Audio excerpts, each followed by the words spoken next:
All right, so today we're going to go in a different direction here in maximizing e-commerce. I've got somebody on who you wouldn't necessarily think of coming on an entrepreneurial podcast. This is someone who happens to be the father of a child who is in the same class as my daughter, and also has someone that has a child that goes to the same preschool as my son. This is someone who served in the U.S. military, went through a dark period, which we'll talk about here in a moment, overcame it, has been a TEDx speaker, and is actually the congressman for my area. Very excited to have on Representative Brian Mast. Brian, thanks so much for coming on. Do I call you Brian? Well, please call me Brian. And, just to start off on what you said there, I can't literally say it was a dark period. There's challenges, but I think there's an important difference between challenge and darkness. So. I like the way you phrase that. So just to give everybody a little bit of insight into what this challenge is, can you just tell a little bit about your background and what this challenge is we're referring to? I'm a 12-year Army veteran, served as a bomb technician or EOD. People always ask, is that like the Hurt Locker? Yeah, it's a lot like the Hurt Locker. Did it at a place called Joint Special Operations Command, which injured in Afghanistan back in 2010. Ended up losing both of my legs just above my knees and my left index finger and some damage to my left forearm. And that was September 19th, 2010. Woke up in Walter Reed in Washington, D.C. to a whole new world. About a week later, a new normal to life. Like I said, new challenges. It wasn't dark, but there were new challenges, undoubtedly, that I had to go out there and deal with. Gotcha. So what was that like? So you're laying in a hospital, and did you know instantaneously your legs from the knee down were no longer there? Oh yeah. There's interesting moments that you go through that. So number one, when I woke up in the hospital, let me just say that I had never had a surgery prior to that, aside from having my tonsils out when I was a little kid. I always played sports, football. I was, special operations and loved doing it, but I hadn't broken a bone or had any surgeries to that point. And so I got it all done in a major way. But the point of saying that is I woke up on a laundry list of medications that I had never been on before in my life. Antidepressants, anti-inflammatories, sleep sedatives, numerous painkillers from morphine to Dilaudid drip to an epidural to you name it. I mean, I must have had 20, 30 different things that I woke up on. I'd never been on any of them before in my life.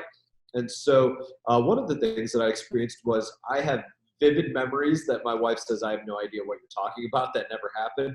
And things that my wife said were some of the most intense things that I had no idea that they even happened. And I think it was because of all those medications that I was on right in the very beginning. But that was one of the interesting things in the beginning. But you wake up and, you're laying there. And for me, it was just the next challenge. It was just, this is going to be tough. And I'm not going to say that there weren't tears and there weren't emotion. Absolutely, there were. Am I ever going to be able to throw a baseball with my son again?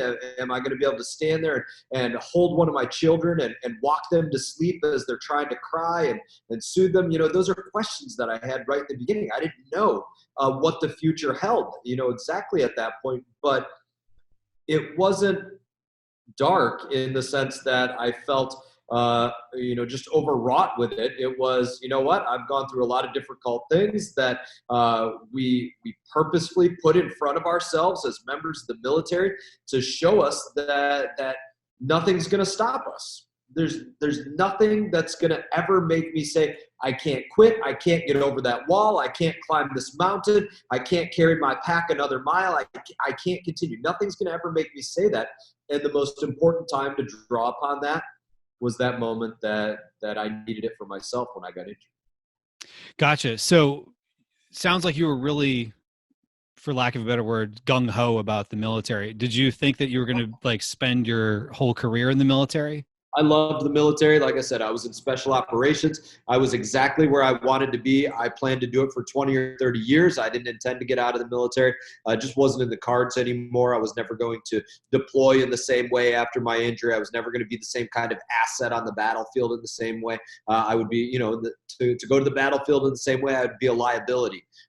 So that was, one of the more difficult things to have to think about, but that's part of what brought me to my world today, is just, trying to figure out, how do I make sure that the best thing that I give my country is still in front of me? The best defense that I give as somebody that was a defender of my country is still in front of me. The best, best thing that I do, the best example that I set for my kids is still in front of me, that I'm not looking over my shoulder talking about something that I did, 10 years ago, 15 years ago, that I still wake up every day and say, you know what, I'm an American, and I get to wake up with the opportunity to say that today is better than yesterday. That's what we all get to wake up with.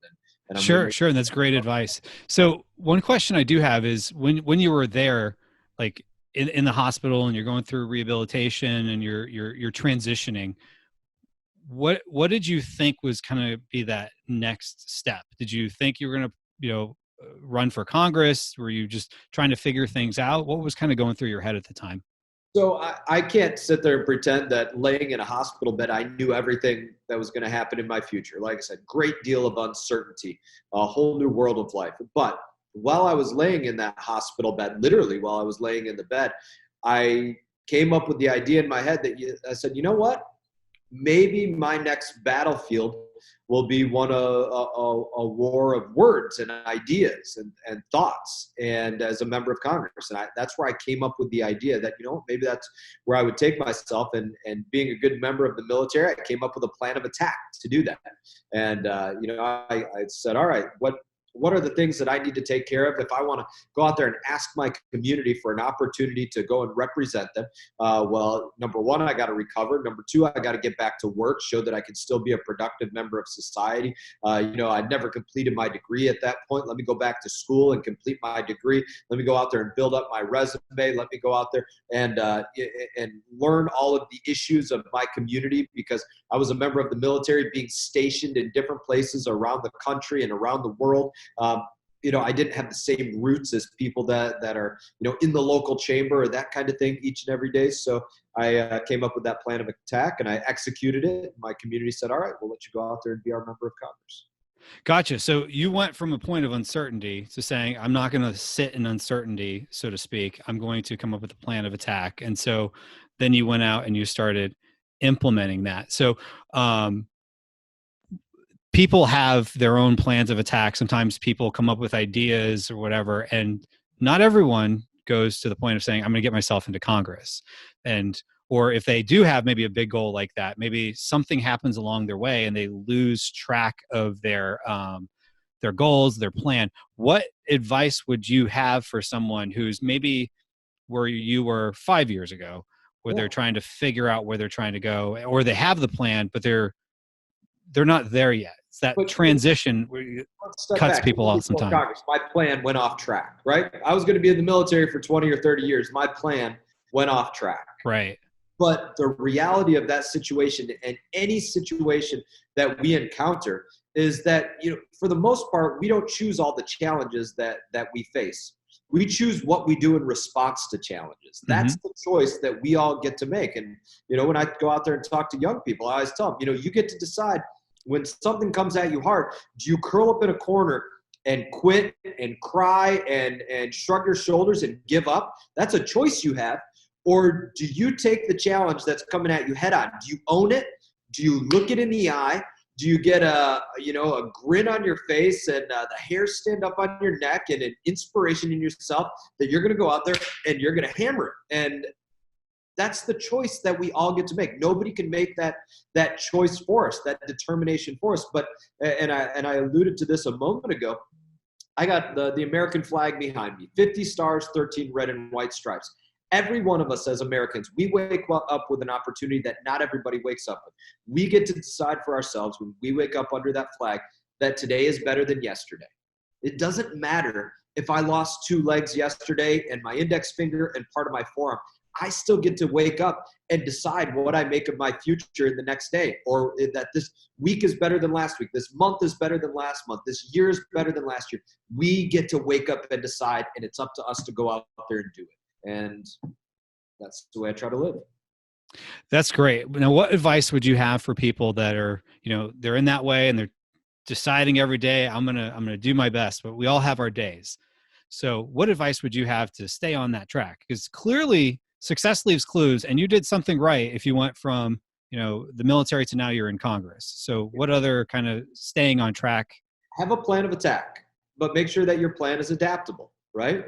Understand that, sometimes there's a saying that, when we plan, God laughs. That's one of the ways people say it. Or when we would say it into the military, you got the best plan of attack, and it all goes out the window as soon as, the first shot comes down range. And there's some truth in some of those things. You have to be able to adapt your plan, but you have to also be willing to go out there and look out into the future, know where it is that you want to get to, understand, that you could look in the mirror and say, these are the liabilities that I have as an individual. These are the shortcomings that I have, but I also have the opportunity to go out there and work through those shortcomings and prove myself and become better. And the idea that Rome wasn't built in a day, understand that I get to go out there and advance myself to get to the point that I can get to where I have the goal of reaching. And I think that's part of that. That's a big piece of it. Having the determination, having a good plan of attack, two of the most important things to go out there and do. I love that. I love that. And this is coming from someone who has lived it, who is, had the challenge. I love the fact you cut me off when I said dark period earlier. You said it wasn't a dark period. It was just, maybe a challenge that you went through. It was a bump, but you lived on with it, and you set your sights on where you wanted to go, and you kept on going. So this has really been a great conversation. Appreciate having you on. Is there anything else that you want to share to the viewers and the listeners on how they can live the life that they want? I would say this to you. So I was at Walter Reed literally this morning, doing some prosthetic work there, visiting with some of the injured service members there. When I was injured in 2010, there, just in that military treatment facility, just in Walter Reed, there was, let's say, 50, 60 men and women a month, every month, that at that period were waking up a similar condition to my own. I'm missing 2 legs, men and women missing, 1 limb, missing 3 limbs, men and women missing 4 limbs, men and women that were blind, that are burned, that were some combination of all of the above. Right. Vast majority of those veterans that I know, those service members that I know that went through those challenges, are stronger, better, more capable individuals today. They might not have their body in the exact same pieces or the same shape that it was in, at one point, but they've gone on to do the most substantial things that they've yet done in their life post-injury. And not before injury. And it's in that, to say it's not a competition in how we do that, but, in how we see who can face the biggest challenges. That's not the goal, but it's absolutely a competition to say, how can we step up in the biggest and most substantial way? Because in my opinion, that's a big part of what life is all about, is going out there and having that purpose, finding a way to go out there and serve something bigger and more important than yourself. And when you do that, you come out the other end without any regrets. So true. So true. Because at the end of the day, the competition really is just with ourselves. And if we can do well at that, then we'll live a good life. So this has been a great conversation. So if somebody wanted to follow you a little bit more and learn more about your story, where would they go? Sure. I mean, you could go to my official site, mast.house.gov. That's our congressional page. And, so if people want to learn, it's got some of my story on there. I think, History Channel did a documentary at one point. And so there's different things out there that people can find information. You can just Google, I guess. If somebody really wants to learn about me, they can follow us on Twitter or Facebook, or Well, I'll make sure to link to all that in the show notes and in the description on YouTube. So this has been a great conversation. I think it's really helpful, when we see other people that have gone through, not just they have challenges, but they've overcome whatever the challenge was to achieve the goals that they were looking to achieve. And although you're not in the entrepreneurial space, what you've achieved and how you used essentially the challenges that came up almost as fire to get to where you wanted to go and to carve a new path, because you weren't just going to let the challenge define you. You were going to move forward, I think is definitely something that we can all take pieces from and apply in our own lives. Yep, I say it all the time. Your challenges, they can destroy you, they can define you, or you can use them as the tool that makes you the strongest that you've ever been. Just like going in the gym, every night you try to challenge yourself as much as you can, ultimately in the goal of becoming that much stronger. Other challenges are the same way. Good deal. Good deal. Well, thanks so much, and I appreciate having you on. Yeah, good to talk to you. Thanks.